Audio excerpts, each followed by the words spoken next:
जय श्री कृष्ण दोस्तों इस दुनिया में कोई भी ऐसा इंसान नहीं है जिसने अपनी जिंदगी में हार का स्वाद चखा ना हो। पर मजा तो तब आता है जब आप इस हार को ही जीत का स्वाद चखा सको। आपको लगेगा कहना आसान है पर करना मुश्किल। चलो गीता ज्ञान के साथ साथ एक कहानी की मदद से इस बात को जानते हैं। हम सब ने खरगोश और कछुए की कहानी बचपन में सुनी है, पर सच तो ये है कि ये कहानी पूरी तरह से गलत है। इसका सच से दूर दूर तक कुछ भी लेना देना नहीं। तो पहले तो हम इस कहानी को ही शॉर्ट में सुनेंगे और फिर जानेंगे इस कहानी के बाद का सच। और अगर आप संपूर्ण गीता को कहानियों की मदद से समझना चाहते हो तो फर्स्ट कमेंट से मेरी लिखी गीता को खरीद सकते हो। तो पहले सुनते हैं उस झूठी कहानी को जो आज तक हमें परोसी गई। एक बार की बात है, एक जंगल में एक खरगोश और एक कछुआ रहते थे। खरगोश बहुत तेज दौड़ता था और कछुआ बहुत धीरे धीरे चलता था। खरगोश हमेशा अपनी तेज दौड़ पर बहुत गर्व करता था और कछुए का मजाक उड़ाता। एक दिन कछुए ने खरगोश को दौड़ में चुनौती दी।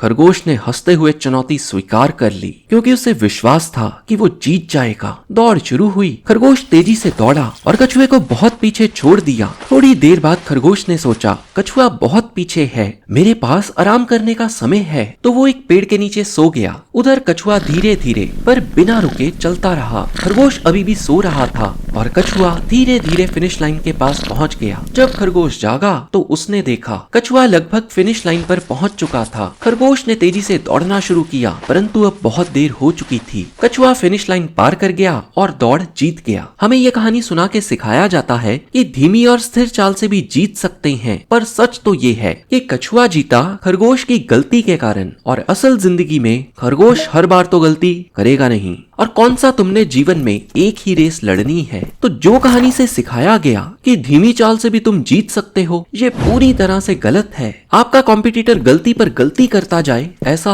होता ही नहीं। असल में ये कहानी अधूरी है। इसके बाद की कहानी हम अब सुनते हैं। पहली दौड़ में हारने के बाद खरगोश को अपनी गलती समझ आई। वह सोचने लगा कि उसने कछुए को हल्के में ले लिया। खरगोश समझ गया कि वह बहुत ज्यादा आत्मविश्वासी और लापरवाह होने के कारण रेस हारा है। अगर उसने कछुए को कम ना आंका होता तो कछुआ कभी जीत ही नहीं सकता था। खरगोश ने कछुए को फिर से दौड़ के लिए बुलाया। इस बार खरगोश ने तय किया कि पिछली दौड़ की गलतियां वो नहीं दोहराएगा। दौड़ शुरू हुई। खरगोश तेजी से दौड़ा और बिना रुके लगातार दौड़ता रहा। इस बार उसने कोई आराम नहीं किया और ना ही सोया। खरगोश तेजी से फिनिश लाइन की ओर भागा और कई मील आगे रहते हुए जीत गया। कछुआ हमेशा की तरह धीरे धीरे और लगातार चलता रहा, लेकिन इस बार वह हार गया। इस दूसरी कहानी से हमें सीख मिलती है, धीमी और स्थिर चाल पर्याप्त नहीं है, बल्कि तेज चाल और लगातार प्रयास से हमें सफलता मिलती है। और अगर आपने गलती से गलती कर भी दी तो कोई बात नहीं, बस अगली बार गलती को दोहराना मत।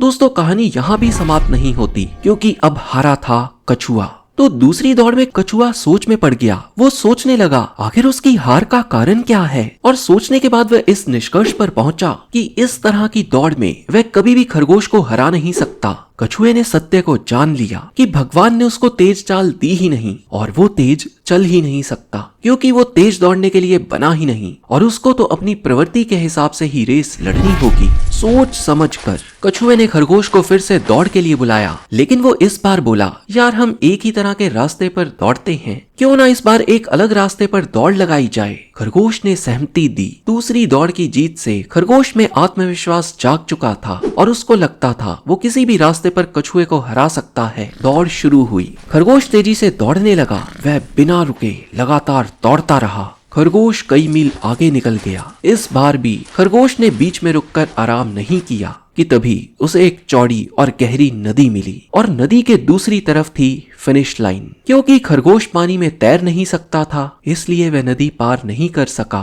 वहीं धीरे धीरे चलने वाला कछुआ कुछ ही देर बाद नदी के पास पहुंचा। कछुए ने आसानी से तैरकर नदी पार कर ली और लगातार चलते हुए फिनिश लाइन तक पहुंच गया। खरगोश फिर से हार गया। हमें सीख मिलती है, भले ही आप धीमे हो, अपने रास्ते को ध्यान से चुनो, अपनी ताकत को जानो और ताकत के अनुसार ही काम को चुनो। परंतु कहानी यहाँ भी समाप्त नहीं होती, क्योंकि अब खरगोश हार गया था। तो तो इस बार कछुए और खरगोश ने सोचा हम दोनों के पास ही कुछ ना कुछ ऐसा है जिससे हम लोग एक दूसरे से जीत नहीं सकते। कछुआ पानी में जीतेगा ही तो खरगोश को जमीन की रेस पर हराना नामुमकिन होगा। दोनों ने सोचा क्यों ना हम दोनों एक दूसरे से दोस्ती ही कर लें, वैसे भी हमें आपस में प्रतिस्पर्धा करके मिलेगा क्या। उन्होंने एक दूसरे की ताकत को पहचाना और समझा और दोनों ने कहा यार पिछली दौड़ और भी बेहतर हो सकती थी। दोनों ने एक और दौड़ करने का फैसला लिया, लेकिन इस बार टीम बनाकर।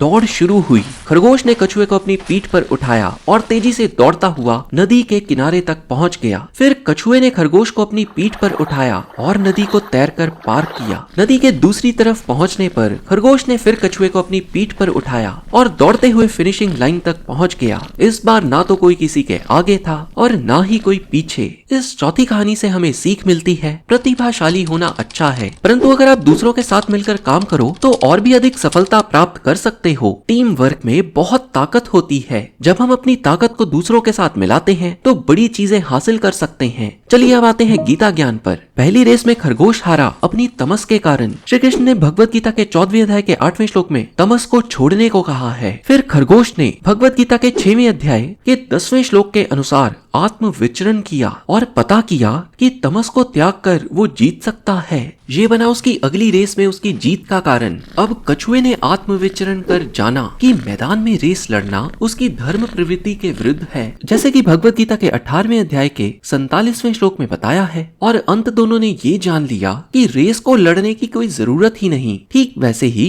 जैसे श्री कृष्ण ने भी कोशिश की थी कि युद्ध टल जाए। तो आप अगर हर बार हार रहे हैं इस स्क्रीनशॉट को ले लें और आत्म विचरण करने के साथ साथ वीडियो को हर उस व्यक्ति के साथ शेयर करें जिसको आप जीवन में जीतता हुआ देखना चाहते हो। हरे कृष्णा।